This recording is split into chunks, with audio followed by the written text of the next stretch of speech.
Punjabi radio ਜੋ ਐਸੇ ਸੁਣ ਰਹੇ ਸਾਰੇ ਹੀ ਸਰੋਤਿਆਂ ਨੂੰ ਬਲਵਿੰਦਰ ਕੌਰ ਵੱਲੋਂ ਪਿਆਰ ਭਰੀ ਸਤਿ ਸ਼੍ਰੀ ਅਕਾਲ। ਪ੍ਰੋਗਰਾਮ ਖਬਰ ਤੇ ਨਜ਼ਰ, ਜਿਸ ਵਿੱਚ ਸਾਡੇ ਨਾਲ ਹੁੰਦੇ ਨੇ ਬਲਤੇਜ ਪੰਨੂ ਜੀ ਪਟਿਆਲਾ ਸਟੂਡੀਓ ਤੋਂ।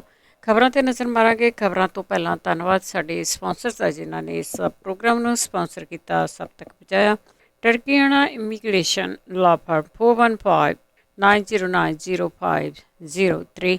जेंडर होम लोन वाले मोहन चीमा जी 5599052575।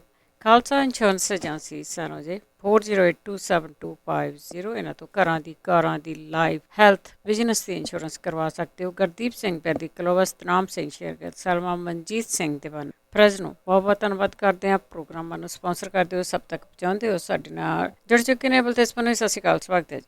ਕਾਲ ਜੀ, ਧੰਨਵਾਦ ਜੀ, ਬਹੁਤ ਮਿਹਰਬਾਨੀ। ਕਿਸਾਨਾਂ ਨੇ ਜਿਹੜਾ ਪੱਕਾ ਹੀ ਕਰਨਾਲ ਦੇ ਵਿੱਚ ਮੋਰਚਾ ਲਾ ਲਿਆ। ਦੇਖੋ ਜੀ, ਇੱਥੇ ਪਹਿਲੀ ਰਾਤ ਤਾਂ ਉਹ ਅਸਮਾਨ ਹੇਠ ਹੀ ਸੁੱਤੇ ਸੜਕਾਂ ਦੇ ਉੱਤੇ। ਦੂਜੇ ਦਿਨ ਵੀ ਗੱਲਬਾਤ ਪ੍ਰਸ਼ਾਸਨ ਦੇ ਨਾਲ ਹੋਈ, ਪਰ ਪ੍ਰਸ਼ਾਸਨ ਕਿਸੇ ਗੱਲ ਨੂੰ ਤਣ ਪੱਤਣ ਨਹੀਂ ਲਾ ਰਿਹਾ। ਉਹਦਾ ਪ੍ਰਮੁੱਖ ਕਾਰਨ ਇਹ ਆ ਕਿ ਮੁੱਖ ਮੰਤਰੀ ਖੱਟੜ ਨੇ ਜ਼ਿਲ੍ਹਾ ਪ੍ਰਸ਼ਾਸਨ ਨੂੰ ਮੂਹਰੇ ਕੀਤਾ ਹੋਇਆ ਕਿ ਤੁਸੀਂ ਗੱਲ ਕਰੋ, ਕਿਉਂਕਿ ਉਹ ਹਰ ਹਾਲਤ ਦੇ ਵਿੱਚ ਜਿਹੜਾ ਉਹਦਾ ਅਫਸਰ ਹੈ SDM, ਉਹਨੂੰ ਬਚਾਉਣਾ ਚਾਹੁੰਦਾ। ਉਹਨੂੰ ਇਹ ਆ ਵੀ ਜੇ ਇੱਕ ਦੇ ਖਿਲਾਫ ਕਾਰਵਾਈ ਕਰਨੀ ਪੈ ਗਈ ਤੇ ਜਿਹੜੇ ਅਫਸਰਾਂ ਤੋਂ ਕੰਮ ਲਿਆ ਜਾ ਰਿਹਾ, ਖਾਸ ਤੌਰ ਦੇ ਉੱਤੇ ਕਿਸਾਨਾਂ ਦੇ ਖਿਲਾਫ, ਫਿਰ ਉਹਦੇ ਕਿਤੇ ਵਿਰੁੱਧ ਦੇ ਵਿੱਚ ਨਾ ਖੜੇ ਹੋ ਜਾਣ। ਹੁਣ ਜਿਹੜਾ ਡਿਸਟ੍ਰਿਕਟ ਪ੍ਰਸ਼ਾਸਨ ਹੈ, ਜਿਹਦੇ ਕੋਲੇ ਅਥਾਰਟੀ ਕੋਈ ਨਹੀਂ ਗੀ, ਉਹ ਕੀ ਸਮਝੌਤਾ ਕਰ ਸਕਦਾ। ਕਿਸਾਨਾਂ ਨੇ ਇਹ ਗੱਲ ਆਖੀ ਕਿ ਕੋਈ ਇੱਕ ਗੱਲ ਕਰਕੇ ਫਿਰ ਦੂਜੇ ਕਮਰੇ ਦੇ ਵਿੱਚ ਚੰਡੀਗੜ੍ਹ ਫੋਨ ਕਰਨ ਦੇ ਵਾਸਤੇ ਜਾਂਦੇ ਸੀ। ਠੀਕ ਉਸ ਤਰੀਕੇ ਦੇ ਨਾਲ ਜਿਵੇਂ ਕਿਸਾਨਾਂ ਦੇ ਨਾਲ ਗੱਲਬਾਤ ਦਿੱਲੀ ਦੇ ਵਿੱਚ ਜਦੋਂ ਚੱਲਦੀ ਸੀ, ਤਾਂ ਉੱਥੇ ਬੈਠੇ ਨਰਿੰਦਰ ਸਿੰਘ ਤੋਮਰ ਤੇ ਉਹਨਾਂ ਦੇ ਸਾਥੀ ਕਿਸਾਨਾਂ ਤੋਂ ਗੱਲ ਸੁਣ ਕੇ ਦੂਜੇ ਕਮਰੇ ਦੇ ਵਿੱਚ ਪੁੱਛਣ ਜਾਂਦੇ ਸੀ ਕੀ ਕਰ ਲਈਏ। ਇਹੋ ਜਿਹੇ ਹਾਲਾਤਾਂ ਦੇ ਵਿੱਚ ਸਮਝੌਤਾ ਹੋਣ ਦੇ ਚਾਂਸਸ ਕੋਈ ਨਹੀਂ ਹੈਗੇ। ਕਿਸਾਨ ਇਸ ਗੱਲ ਤੇ ਅੜੇ ਆ ਕਿ ਉਸ SDM ਨੂੰ ਨੌਕਰੀ ਤੋਂ ਬਰਖਾਸਤ ਕੀਤਾ ਜਾਵੇ, ਉਹਦੇ ਉੱਤੇ ਕਤਲ ਦਾ ਮੁਕੱਦਮਾ ਦਰਜ ਕੀਤਾ ਜਾਵੇ। ਪ੍ਰਸ਼ਾਸਨ ਇਸ ਗੱਲ ਦੇ ਉੱਤੇ ਨਹੀਂ ਅਜੇ ਜਿਹੜਾ ਉਹ ਆ ਰਿਹਾ। 3 ਘੰਟੇ ਮੀਟਿੰਗ ਚੱਲੀ, ਪਰ ਜਿਹੜਾ ਪ੍ਰਸ਼ਾਸਨ ਆਪਣੀ ਗੱਲ ਦੇ ਉੱਤੇ ਅੜਿਆ ਰਿਹਾ, ਕਿਉਂਕਿ ਸਰਕਾਰ ਅੜੀ ਹੋਈ ਹੈ। ਇਹ ਜਿਹੜਾ ਪੱਕਾ ਮੋਰਚਾ ਲੱਗ ਗਿਆ ਕਰਨਾਲ ਦੇ ਵਿੱਚ, ਟ੍ਰੈਫਿਕ ਜਿਹੜਾ ਕਰਨਾਲ ਦੇ ਸ਼ਹਿਰ ਦੇ ਅੰਦਰਲਾ ਹੈ, ਉਹਦੇ ਉੱਤੇ ਕਿਸੇ ਕਿਸਮ ਦਾ ਕੋਈ ਅਸਰ ਨਾ ਪਵੇ, ਇਹਦਾ ਪੂਰਾ ਧਿਆਨ ਕਿਸਾਨ ਜਥੇਬੰਦੀਆਂ ਰੱਖ ਰਹੀਆਂ ਨੇ। ਵੱਖ-ਵੱਖ ਥਾਵਾਂ ਤੋਂ ਪਹੁੰਚੇ ਹੋਏ ਗੁਰਦੁਆਰਿਆਂ ਦੇ ਪ੍ਰਬੰਧਕ ਤੇ ਇੰਡੀਵਿਜੂਅਲ ਤੌਰ ਦੇ ਉੱਤੇ ਤੇ ਧਾਰਮਿਕ ਸਥਾਨਾਂ ਦੇ ਜਿਨ੍ਹਾਂ ਦੇ ਵਿੱਚ ਕੁਝ ਮੰਦਿਰ ਵੀ ਸ਼ਾਮਲ ਨੇ, ਉਹ ਵੀ ਆ ਕੇ ਉੱਥੇ ਉਹਨਾਂ ਨੇ ਲੰਗਰ ਦੇ ਇੰਤਜ਼ਾਮ ਕਰ ਦਿੱਤੇ ਆ। ਪਹਿਲੇ ਦਿਨ ਮੁਸ਼ਕਲ ਜ਼ਰੂਰ ਆਈ, ਪਰ ਹੁਣ ਉੱਥੇ ਹਰ ਕਿਸਮ ਦੇ ਇੰਤਜ਼ਾਮ ਹੋ ਚੁੱਕੇ ਹੋਏ ਨੇ। ਡਾਕਟਰ ਪਹੁੰਚ ਗਏ ਨੇ ਨੇੜੇ ਵਾਲੇ, ਜਿਨ੍ਹਾਂ ਨੇ ਮੈਡੀਕਲ ਕੈਂਪ ਉੱਥੇ ਲਾਤੇ ਨੇ। ਜਿਨ੍ਹਾਂ ਨੂੰ ਕੋਈ ਦਵਾਈ ਬੂਟੀ ਦੀ ਲੋੜ ਹੈ, ਕੋਈ ਟੈਸਟ ਦੀ ਲੋੜ ਹੈ, ਉਹ ਨਾਲ ਦੀ ਨਾਲ ਉਹਨਾਂ ਦਾ ਕਰ ਰਹੇ ਆ। ਠੀਕ ਉਸੇ ਤਰ੍ਹਾਂ ਦੇ ਉੱਤੇ ਜਿਵੇਂ ਦਿੱਲੀ ਦੀਆਂ ਸਰਹੱਦਾਂ ਦੇ ਉੱਤੇ ਸਾਰਾ ਕੁਝ ਹੌਲੀ ਹੌਲੀ ਜਿਹੜਾ ਉਹ ਅਵੇਲੇਬਲ ਕਰਵਾ ਲਿਆ ਕਿਸਾਨਾਂ ਨੇ। ਦਿੱਲੀ ਦੀਆਂ ਸਰਹੱਦਾਂ ਦੇ ਉੱਤੇ ਬੈਠਿਆ, ਕਿਉਂਕਿ ਜਿੰਨਾ ਸਮਾਂ ਕਿਸਾਨਾਂ ਨੂੰ ਹੋ ਗਿਆ 9 ਮਹੀਨੇ ਤੋਂ ਉੱਪਰ ਦਾ, ਉਹਦੇ ਵਿੱਚ ਉਹਨਾਂ ਨੂੰ ਜੁਗਤ ਤਾਂ ਇਹ ਆ ਗਈ ਕਿ ਮੋਰਚਾ ਕਿਹੜੇ ਤਰੀਕੇ ਦੇ ਨਾਲ ਲਾਉਣਾ ਤੇ ਕਿਹੜੇ ਤਰੀਕੇ ਦੇ ਨਾਲ ਚਲਾਉਣਾ। ਉਹਦੇ ਕਰਕੇ ਹੀ 2 ਦਿਨਾਂ ਦੇ ਵਿੱਚ ਇਹ ਪੱਕਾ ਮੋਰਚਾ ਲੱਗ ਗਿਆ। ਟੈਂਟ ਵਗੈਰਾ ਗੱਡੇ ਗਏ ਤੇ ਹਰ ਕਿਸਮ ਦਾ ਇੰਤਜ਼ਾਮ ਵੀ ਉੱਥੇ ਹੋ ਗਿਆ। ਹੁਣ ਕਿੰਨੇ ਦਿਨ ਇਹਨਾਂ ਨੂੰ ਬੈਠਣਾ ਪੈਂਦਾ, ਅਜੇ ਕੁਝ ਨਹੀਂ ਕਿਹਾ ਜਾ ਸਕਦਾ ਜੀ। RSS ਨਾਲ ਜੁੜੀ ਜਥੇਬੰਦੀ ਕਿਸਾਨਾਂ ਦੀ, ਉਹਨਾਂ ਨੇ ਵੀ ਪ੍ਰਦਰਸ਼ਨ ਕੀਤਾ। ਇਹ ਵੈਸੇ ਬਹੁਤਾ ਕੁਝ ਤਾਂ ਇਹ ਸਮਝ ਤੋਂ ਪਰੇ ਵਾਲਾ ਹੈ ਕਿ ਇਹਦੇ ਪਿੱਛੇ ਕਾਰਨ ਤਾਂ ਕੋਈ ਨਾ ਕੋਈ ਜ਼ਰੂਰ ਨਿਕਲੂਗਾ ਕਿਸੇ ਵੇਲੇ। ਜਿਹੜੀ ਸੁਪਰੀਮ ਕੋਰਟ ਦੇ ਵਿੱਚ ਸੁਪਰੀਮ ਕੋਰਟ ਨੇ ਇੱਕ ਕਮੇਟੀ ਬਣਾਈ ਸੀਗੀ, ਉਹ ਮਾਮਲਾ ਵੀ ਕਿਸੇ ਪਾਸੇ ਅਜੇ ਲੱਗ ਨਹੀਂ ਰਿਹਾ। ਇੱਕ ਮੈਂਬਰ ਨੇ ਐਪਲੀਕੇਸ਼ਨ ਪਾਈ ਆ ਵੀ ਉਹ ਰਿਪੋਰਟ ਜਾਰੀ ਕਰ ਦਿਓ। ਸਵਾਲ ਇਹ ਆ ਕਿ ਰਿਪੋਰਟਾਂ ਬਣਵਾ ਕੇ ਕਿਉਂ ਅਦਾਲਤਾਂ ਦੇ ਵਿੱਚ ਫਿਰ ਪਈਆਂ ਰਹਿੰਦੀਆਂ ਨੇ। ਜਿਵੇਂ 2.5 ਸਾਲ ਤੋਂ ਇੱਥੇ ਡਰੱਗ ਵਾਲੀ ਪਈ ਆ, ਉਦਾਂ ਹੀ ਹੁਣ ਕਿਸਾਨਾਂ ਵਾਲੀ ਪਈ ਆ। ਉਹ ਅਜੇ ਤੱਕ ਖੁੱਲ ਨਹੀਂ ਰਹੀ ਵੀ ਉਹਦੇ ਵਿੱਚ ਕੀ ਲਿਖਿਆ। ਉਧਰ RSS ਦੇ ਨਾਲ ਜੁੜੀ ਇਹ ਕਿਸਾਨ ਜਥੇਬੰਦੀ ਆ, ਭਾਰਤੀ ਕਿਸਾਨ ਸੰਘ BKS, ਇਹਨੇ ਫਸਲਾਂ ਦੀ ਢੁਕਵੀਂ ਕੀਮਤ ਦੇਣ ਤੇ ਖੇਤੀ ਕਾਨੂੰਨਾਂ 'ਚ ਸੁਧਾਰ ਦੀ ਮੰਗ ਨੂੰ ਲੈ ਕੇ ਦੇਸ਼ ਭਰ ਦੇ ਵਿੱਚ ਸੰਕੇਤਕ ਪ੍ਰਦਰਸ਼ਨ ਕੀਤਾ। ਇਹਦੇ 'ਚ ਇੱਕ ਪੁਆਇੰਟ ਜਿਹੜਾ ਵੱਡਾ ਇਹ ਆ ਕਿ ਇਹ ਨਹੀਂ ਕਹਿੰਦੀ ਕਿ ਇਹ ਖੇਤੀ ਕਾਨੂੰਨ ਰੱਦ ਕੀਤੇ ਜਾਣ, ਉਹ ਖੇਤੀ ਕਾਨੂੰਨਾਂ 'ਚ ਸੁਧਾਰ ਨੂੰ ਲੈ ਕੇ ਉਹਨੇ ਪ੍ਰਦਰਸ਼ਨ ਜਿਹੜਾ ਉਹ ਕੀਤਾ, ਜਿਹਦੇ ਵਾਸਤੇ ਕੇਂਦਰ ਦੀ ਸਰਕਾਰ ਦੇ ਮੰਤਰੀ ਬਾਰ-ਬਾਰ ਇਹ ਗੱਲ ਕਹਿੰਦੇ ਆ ਨਾ ਕਿ ਅਸੀਂ ਜਿਹੜੀਆਂ ਚੇਂਜਸ ਨੇ ਉਹ ਕਰਨ ਦੇ ਵਾਸਤੇ ਤਿਆਰ ਆ। ਇਹ ਕਿਤੇ ਨਾ ਕਿਤੇ ਕਿਉਂਕਿ ਹਰ ਸੰਭਵ ਅਸੰਭਵ ਕੋਸ਼ਿਸ਼ ਸਰਕਾਰ ਕਰ ਰਹੀ ਹੈ ਕਿ ਕਿਸੇ ਤਰੀਕੇ ਦੇ ਨਾਲ ਇਸ ਸਭ ਕਾਸੇ ਨੂੰ ਤਾਰਪੀਡੋ ਕੀਤਾ ਜਾਵੇ। ਔਰ ਜਿਹੜੀ ਇਹ ਭਾਰਤੀ ਕਿਸਾਨ ਸੰਘ ਹੈ ਉਹਦੇ ਵਿਦਰਭ ਇਕਾਈ ਦੇ ਪ੍ਰਧਾਨ ਨਾਨਾ ਆਖਰੇ ਨੇ ਇਹ ਗੱਲ ਕਹੀ ਆ ਕਿ ਕੇਂਦਰ ਸਰਕਾਰ ਨੂੰ ਖੇਤੀ ਮਾਰਕੀਟਿੰਗ ਕਾਨੂੰਨ 'ਚ ਅਹਿਮ ਫਸਲਾਂ ਦੀ ਅਦਾਇਗੀ ਘੱਟੋ ਘੱਟ ਸਮਰਥਨ ਮੁੱਲ ਤੇ ਕਰਨ ਦੀ ਧਾਰਾ ਜੋੜਨੀ ਚਾਹੀਦੀ ਹੈ। ਉਹ ਜਾਂ ਉਹ ਨਵਾਂ ਕਾਨੂੰਨ ਲੈ ਕੇ ਆਵੇ। ਉਹ ਇਹ ਵੀ ਕਹਿੰਦਾ ਕਿ ਫਸਲ ਦੇ ਮੁੱਲ 'ਚ ਲਾਗਤ ਨੂੰ ਸ਼ਾਮਲ ਕੀਤਾ ਜਾਣਾ ਚਾਹੀਦਾ, ਜਿਹੜਾ ਕਿ ਕਿਸਾਨਾਂ ਨੂੰ ਮੌਜੂਦਾ ਪ੍ਰਣਾਲੀ ਦੇ ਵਿੱਚ ਨਹੀਂ ਮਿਲ ਰਿਹਾ। ਨਾਨਾ ਆਖਰੇ ਨੇ ਇਹ ਵੀ ਕਿਹਾ ਕਿ ਜੇ ਉਹਨਾਂ ਦੀਆਂ ਮੰਗਾਂ ਨਹੀਂ ਮੰਨੀਆਂ ਗਈਆਂ ਤਾਂ ਆਉਣ ਵਾਲੇ ਦਿਨਾਂ 'ਚ ਜਥੇਬੰਦੀ ਦੇ ਵੱਲੋਂ ਤਿੱਖਾ ਪ੍ਰਦਰਸ਼ਨ ਕੀਤਾ ਜਾਊਗਾ। ਜਥੇਬੰਦੀ ਦੇ ਇੱਕ ਸੀਨੀਅਰ ਅਹੁਦੇਦਾਰ ਦਿਨੇਸ਼ ਕੁਲਕਰਨੀ ਨੇ ਇਹ ਕਿਹਾ ਸੀਗਾ ਕਿ ਫਸਲਾਂ ਦਾ ਢੁਕਵਾਂ ਮੁੱਲ ਹਾਸਲ ਕਰਨਾ ਕਿਸਾਨਾਂ ਦਾ ਹੱਕ ਹੈ, ਜਿਹਦੇ 'ਚ ਉਤਪਾਦਨ ਦੀ ਲਾਗਤ ਤੇ ਮੁਨਾਫਾ ਸ਼ਾਮਲ ਹੋਵੇ। ਹੁਣ ਇਹਦੇ ਵਿੱਚੋਂ ਇਹ ਚੀਜ਼ ਜਿਹੜੀ ਉਹ ਨਿਕਲ ਸਕਦੀ ਆ ਕਿ ਇੱਕ ਤਾਂ ਜੇ ਤੁਸੀਂ ਇਹਨਾਂ ਦੇ ਪੁਆਇੰਟ ਦੇਖੋ ਕਿ ਕਿਹੜੇ ਕਿਹੜੇ ਉਹਨਾਂ ਨੇ ਉਭਾਰੇ ਆ। MSP ਵਾਲਾ ਮੁੱਦਾ ਹੈ। ਸਰਕਾਰ ਇਸ ਮੁੱਦੇ ਦੇ ਉੱਤੇ ਜੇ ਕੋਈ ਫੈਸਲਾ ਲੈਂਦੀ ਹੈ ਤਾਂ ਉਹ ਇਸ ਜਥੇਬੰਦੀ ਦੇ ਨੁਮਾਇੰਦਿਆਂ ਦੇ ਨਾਲ ਗੱਲ ਕਰੂਗੀ ਜਿਹੜੀ ਉਹਦੀ ਆਪਣੀ ਆ। ਫਿਰ ਇਹ ਕਹੂਗੀ ਅਸੀਂ ਇਹਨਾਂ ਦੇ ਕਹੇ ਦੇ ਉੱਤੇ ਇਹ ਫੈਸਲਾ ਕਰ ਲਿਆ। ਉੱਤਰ ਪ੍ਰਦੇਸ਼ ਦੇ ਵਿੱਚ ਆ ਰਹੀਆਂ ਚੋਣਾਂ ਤੇ ਉੱਤਰ ਪ੍ਰਦੇਸ਼ ਦੇ ਵਿੱਚ ਸ਼ੁਰੂ ਹੋਈਆਂ ਕਿਸਾਨ ਮਹਾਪੰਚਾਇਤਾਂ ਨੇ ਸਰਕਾਰ ਦੀਆਂ ਚੂੜਾਂ ਤਾਂ ਹਿਲਾ ਦਿੱਤੀਆਂ, ਜਿਹਦੇ ਕਰਕੇ ਇਹ ਇੱਕ ਨਵਾਂ ਤਰੀਕਾ ਅਪਣਾਇਆ ਗਿਆ ਹੋ ਸਕਦਾ ਕਿ RSS ਦੀ ਇਸ ਜਥੇਬੰਦੀ ਨੂੰ ਮੂਹਰੇ ਲਾ ਕੇ ਇਹਨਾਂ ਵਿੱਚ ਤਰਮੀਮਾਂ ਜਾਂ ਸੁਧਾਰ ਜਿਹੜੇ ਨੇ ਉਹ ਕਰ ਦਿੱਤੇ ਜਾਣ ਖੇਤੀ ਕਾਨੂੰਨਾਂ ਦੇ ਵਿੱਚ। ਕਿਸਾਨ ਜਥੇਬੰਦੀਆਂ ਅਜਿਹੀਆਂ ਜਥੇਬੰਦੀਆਂ ਨੂੰ ਨੇੜੇ ਨਹੀਂ ਲੱਗਣ ਦਿੰਦੀਆਂ ਅਜੇ ਤੱਕ, ਨਾ ਜਿਹੜਾ ਅੱਗੋਂ ਲੱਗਣ ਦੇਣਗੀਆਂ। ਪਰ ਇਹਨਾਂ ਜ਼ਰੂਰ ਹੈ ਕਿ ਇਹਨਾਂ ਤੋਂ ਪ੍ਰਦਰਸ਼ਨ ਕਰਾ ਕੇ ਜਾਂ ਭਾਰਤ ਬੰਦ ਸੱਦੇ ਦੀ ਜਿਹੜੀ ਉਹ ਗੱਲ ਕਰਕੇ ਇਹਨਾਂ ਨੇ ਆਪਣੀ ਹਾਜ਼ਰੀ ਇਸ ਪੱਖੋਂ ਜ਼ਰੂਰ ਲਵਾਈ ਆ ਵੀ ਅਸੀਂ ਵੀ ਹੈਗੇ ਆ। ਜਿਵੇਂ ਸਰਕਾਰ ਨੇ, ਜੇ ਤੁਹਾਨੂੰ ਯਾਦ ਹੋਵੇ, ਜਦੋਂ ਗੱਲਾਂ ਬਾਤਾਂ ਚੱਲ ਰਹੀਆਂ ਸੀਗੀਆਂ ਕਿਸਾਨਾਂ ਦੇ ਨਾਲ ਸਰਕਾਰ ਦੀਆਂ, ਤਾਂ ਸਰਕਾਰ ਨੇ ਨਕਲੀ ਕਿਸਾਨ ਲਿਆ ਕੇ ਖੜੇ ਕਰ ਲਏ ਸੀ। ਨਕਲੀ ਕਿਸਾਨ ਜਥੇਬੰਦੀਆਂ ਖੜੀਆਂ ਕਰ ਲਈਆਂ ਸੀ, ਜਿਹੜੀਆਂ ਇਹ ਕਹਿੰਦੀਆਂ ਸੀਗੀਆਂ, ਧੰਨਵਾਦ ਕਰਦੀਆਂ ਫਿਰਦੀਆਂ ਸੀ ਸਰਕਾਰ ਦਾ ਕਿ ਤੁਸੀਂ ਤਾਂ ਇਹ ਕਾਨੂੰਨ ਲਿਆ ਕੇ ਬਹੁਤ ਵੱਡਾ ਕੰਮ ਜਿਹੜਾ ਉਹ ਕਰ ਦਿੱਤਾ। ਉਹ ਫੇਲ ਹੋਇਆ, ਹਰ ਚੀਜ਼ ਜਿਹੜੀ ਉਹ ਫੇਲ ਹੋਈ, ਕਿਉਂਕਿ ਜਿਹੜੀਆਂ ਕਿਸਾਨ ਜਥੇਬੰਦੀਆਂ ਨੇ ਉਹ ਬਹੁਤ ਕੁਝ ਲਰਨ ਕਰ ਗਈਆਂ ਹੋਈਆਂ ਨੇ ਇਸ ਮਾਮਲੇ ਦੇ ਉੱਤੇ ਕਿ ਕਿੱਥੋਂ ਕਿੱਥੋਂ ਕਿਹੜਾ ਅਟੈਕ ਕਿਸ ਕਿਸਮ ਦਾ ਆ ਸਕਦਾ। ਇਹ ਵੀ ਇੱਕ ਉਸ ਕਿਸਮ ਦਾ ਜਿਹੜਾ ਭਰਮ ਭੁਲੇਖਾ ਉਹ ਲੋਕਾਂ ਦੇ ਵਿੱਚ ਖੜਾ ਕਰਨ ਦੇ ਵਾਸਤੇ, ਜਿੱਥੋਂ ਤੱਕ ਕਿਸਾਨ ਅੰਦੋਲਨ ਨਹੀਂ ਪਹੁੰਚਿਆ ਉੱਥੋਂ ਤੱਕ ਇਹ ਚੀਜ਼ਾਂ ਪਹੁੰਚਾਉਣ ਦੇ ਵਾਸਤੇ ਕਿ ਅੱਗੋਂ ਨਾ ਵਧੇ। ਇਹ ਉਸ ਕਿਸਮ ਦੀ ਸਾਜ਼ਿਸ਼ ਜਿਹੜੀ ਉਹ ਲੱਗਦੀ ਹੈ, ਕਿਉਂਕਿ ਜੰਤਰ ਮੰਤਰ ਦੇ ਉੱਤੇ ਆ ਕੇ ਇਹਨਾਂ ਦਾ ਪ੍ਰਦਰਸ਼ਨ ਕਰਨਾ, ਅੱਜ ਤੱਕ ਤਾਂ ਇਹ ਜਥੇਬੰਦੀ ਕਦੇ ਕਿਸਾਨਾਂ ਦੀ ਜਥੇਬੰਦੀ ਬਣਾਈ ਜ਼ਰੂਰ ਹੋਈ ਹੈ। RSS ਨੇ ਤਾਂ ਰਾਸ਼ਟਰੀ ਸਿੱਖ ਸੰਗਤ ਵੀ ਬਣਾਈ ਹੈ, ਮਤਲਬ ਕਿ ਹਰ ਇੱਕ ਤਰ੍ਹਾਂ ਦੀ ਉਹਨਾਂ ਨੇ ਬਣਾਈ ਹੋਈ ਹੈ, ਹਰ ਫੀਲਡ ਦੇ ਵਿੱਚ ਇੱਕ ਜਿਹੜੀ ਪਹਿਲਾਂ ਤਾਂ ਅੱਜ ਤੱਕ ਕਦੀ ਕਿਸਾਨਾਂ ਦੇ ਹੱਕ ਦੇ ਵਿੱਚ ਇਹ ਬੋਲਦੇ ਨਹੀਂ ਸੁਣੇ ਵੇਖੇ। ਤੇ ਹੁਣ ਕਿਹੜਾ ਉਹ ਸੱਚੀ ਬੋਲਦੇ ਆ, ਉੱਪਰੋਂ ਉਹ ਜਿਹੜਾ ਤੁਸੀਂ ਪਲਾਨ ਦੱਸਿਆ ਉਹਦੇ ਹਿਸਾਬ ਨਾਲ ਬੋਲਦੇ ਆ। ਤੇ ਅੱਗੇ ਅਕਾਲੀ ਦਲ ਦੇ ਦੋਹਰੇ ਸੰਵਿਧਾਨ ਦੇ ਮਾਮਲੇ ਦੇ ਵਿੱਚ ਜ਼ਮਾਨਤ ਤੋਂ ਬਾਅਦ ਇੱਕ ਝੂਠੀ ਬਿਆਨਬਾਜ਼ੀ ਹੋਈ ਹੈ। ਦੇਖੋ ਇਹ ਜਿਹੜਾ ਮਾਮਲਾ ਬਲਵੰਤ ਸਿੰਘ ਖੇੜਾ ਹੋਰਾਂ ਵਾਲਾ ਹੈ ਜੀ, तो उन्होंने दोहरा संविधान रखने दे मामले दे उत्ते धोखादेही दा मामला दर्ज कराया होया इन्हां दे उत्ते। ਇਹਦੇ ਵਿੱਚ ਸੁਖਬੀਰ ਸਿੰਘ ਬਾਦਲ, ਪ੍ਰਕਾਸ਼ ਸਿੰਘ ਬਾਦਲ ਤੇ ਦਲਜੀਤ ਸਿੰਘ ਚੀਮਾ ਦੇ ਖਿਲਾਫ ਧੋਖਾਦੇਹੀ ਦਾ ਕੇਸ ਦਾਇਰ ਹੈ। ਹਾਈ ਕੋਰਟ ਤੱਕ ਇਹਨਾਂ ਨੇ ਅਪਰੋਚ ਕਰ ਲਈ, ਪਰ ਉੱਥੇ ਜਿਹੜਾ ਹਾਈ ਕੋਰਟ ਨੇ ਕਿਹਾ ਕਿ ਨਹੀਂ, ਜਿਹੜੇ ਸੰਮਣ ਨੇ ਉਹ ਰੱਦ ਨਹੀਂ ਹੋਣਗੇ, ਤੁਸੀਂ ਜਾ ਕੇ ਫੇਸ ਕਰੋ ਹੇਠਲੀ ਅਦਾਲਤ ਨੂੰ। ਤੇ ਉਦੋਂ ਪਹਿਲਾਂ ਜ਼ਮਾਨਤ ਲੈਣੀ ਜ਼ਰੂਰੀ ਸੀ। ਸੁਖਬੀਰ ਸਿੰਘ ਬਾਦਲ ਅਦਾਲਤ ਦੇ ਵਿੱਚ ਪੇਸ਼ ਹੋਏ ਤੇ ਉੱਥੋਂ ਹੁਸ਼ਿਆਰਪੁਰ ਦੇ ਸ਼ਹਿਰੀ ਪ੍ਰਧਾਨ ਹੈ ਲਾਲੀ ਬਾਜਵਾ, ਉਹਨੇ ਜ਼ਮਾਨਤ ਦਿੱਤੀ 1 ਲੱਖ ਰੁਪਏ ਦੀ। ਜ਼ਮਾਨਤ ਦੇ ਵਾਸਤੇ ਅਗਲੀ ਤਰੀਕ ਜਿਹੜੀ ਜੀ ਕੇਸ ਦੀ ਉਹ 28 ਸਤੰਬਰ ਪੈ ਗਈ। ਬਾਹਰ ਆਇਆਂ ਨੂੰ ਪੱਤਰਕਾਰਾਂ ਨੇ ਪੁੱਛਿਆ ਅਦਾਲਤ ਦੇ ਵਿੱਚ ਕੀ ਹੋਇਆ।